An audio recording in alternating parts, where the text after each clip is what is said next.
Selanjutnya kita akan berdiskusi ataupun juga berdialog terkait putusan sidang sengketa Pilpres 2024 di Mahkamah Konstitusi esok. Kita terhubung dengan pakar hukum tata negara Universitas Bhayangkara Jakarta Raya, Profesor Juanda. Prof. Juanda, selamat siang. Terima kasih telah bergabung dengan Kompas Siang. Prof, melihat sidang sebelumnya, bagaimana untuk putusan MK besok ini? Dalam RPH-nya apakah nanti akan deadlock dengan putusannya ini? Terima kasih. Saya bukan lagi di Universitas Bhayangkara Jakarta Raya, sudah pindah, dan saya kira tidak ada masalah. Yang jelas kalau kita lihat dari peta hakim yang ada di di Mahkamah Konstitusi, saya melihat itu lebih mengedepankan bagaimana menghadirkan keadilan untuk Republik ini dalam rangka penyelenggaraan Pilpres, khususnya dalam rangka sengketa Pilpres itu. Artinya yang ingin saya sampaikan bahwa saya berangkat dari pengalaman. Kalau melihat dari peta majelis hakim dari 8, satu tidak bisa.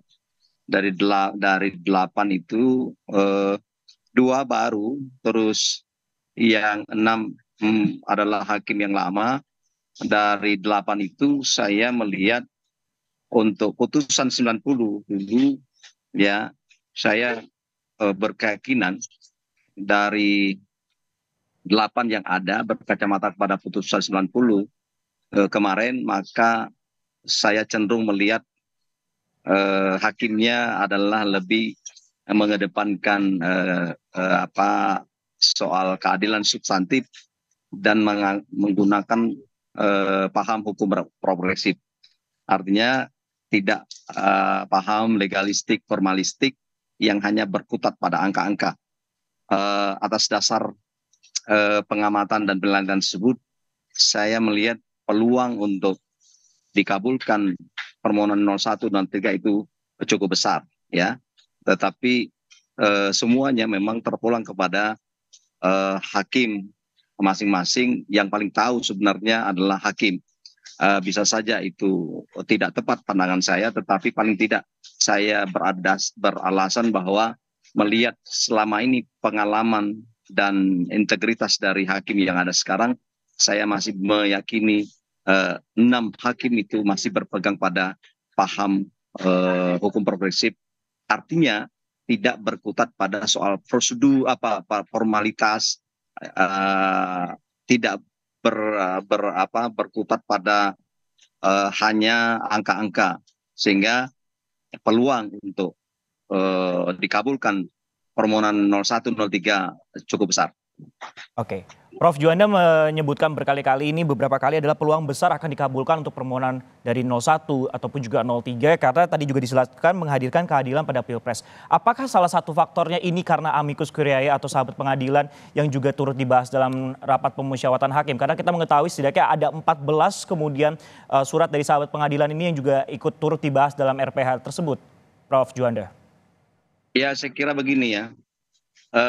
Sesuai dengan esensi dari amicus curiae itu sendiri adalah merupakan sebuah pandangan hukum dari seseorang ataupun institusi yang merasa berkepentingan dalam rangka mengungkapkan kebenaran dan fakta-fakta. Maka saya kira posisi amicus curiae itu sebenarnya bukanlah menjadi alat bukti, tetapi dia bisa jadikan sebagai bahan bagi majelis hakim ketika pandangan-pandangan hukum para amikus yang ada itu sendiri mengandung kebenaran, bersesuaian dengan apa yang dikemukakan oleh 01 dan 03. Tetapi kalau tidak bersesuaian, maka itu pun tidak wajib hakim itu untuk mempertimbangkan. Tetapi kalau memang hakim itu berdasarkan pemikiran yang sangat prinsipil, mereka memegang sebuah prinsip konstitusi, bagaimana keadilan dihadirkan, bagaimana misalnya ada fakta-fakta yang menunjukkan apa yang dikemukakan oleh 01, 03 itu terbukti, ada pelanggaran secara substansi terhadap azas penyelenggaraan pemilu, azas adil, azas tidak fair misalnya, kemudian sesuai dengan esensi kewenangan dari Mahkamah Konstitusi itu sendiri adalah dalam rangka menegakkan konstitusi, dalam rangka menegakkan hukum, dalam rangka menghadirkan keadilan untuk Republik ini, untuk orang banyak, untuk 200 kurang lebih jutaan masa depan bangsa ini di dalam soal proses demokrasi, soal pilpres untuk memilih pemimpin yang benar. Saya yakin bahwa itu amicus curiae yang bersesuaian itu dapat dipertimbangkan. Tetapi kalau memang majelis hakim melihat bahwa ternyata bahwa apa yang dikemukakan oleh 01, apa yang dikemukakan oleh 03 itu tidak bisa dibuktikan atau tidak bisa meyakinkan majelis hakim, maka amicus curiae ini juga bisa diabaikan oleh majelis hakim. Jadi tidak tergantung pada amicus curiae itu dalam rangka hakim rapat di dalam mengambil keputusan di dalam RPH yang sekarang mungkin sedang berlangsung. Baik, untuk amicus curiae ini akan menjadi bahan untuk majelis hakim pertimbangan seperti itu, namun tetap pada terkait kesesuaiannya seperti itu. Nah, untuk konsekuensi dari putusan besok akan seperti apa, Prof. Juanda, apabila kemudian permohonan ini diterima oleh majelis hakim ataupun juga tidak? Apa saja kemudian peluang-peluang dari konsekuensi yang akan terjadi pada esok hari? Ya, saya kira konsekuensinya apapun, apakah pertama, ya katakanlah diterima, dikabulkan, apakah dikabul sebagian?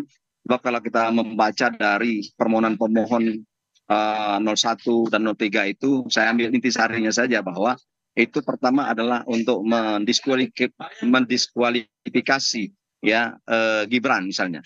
Nah, ketika misalnya itu diterima, maka konsekuensinya tentu yang sangat mendasar adalah bagaimana Prabowo dan KPU menyiapkan untuk menyiapkan calon pengganti Gibran. Itu konsekuensinya, ya. Yang kedua adalah ketika misalnya itu tidak dikabulkan oleh majelis hakim, tapi ada alternatif kedua, misalnya katakanlah melakukan PSU ya di seluruh Indonesia atau di sebagian besar di tempat-tempat tertentu misalnya. Nah, maka itu konsekuensinya, maka KPU harus menjalankan apa yang diputuskan oleh majelis hakim. Terus selanjutnya bisa saja misalnya terbalik begini, katakanlah permohonan 01, 03 tidak dikabulkan bahkan ditolak misalnya, maka konsekuensinya tidak tidak mau, maka persiapan untuk pelantikan Prabowo dan Gibran. 3 alternatif konsekuensi. Apapun itu harus diterima oleh kita semua.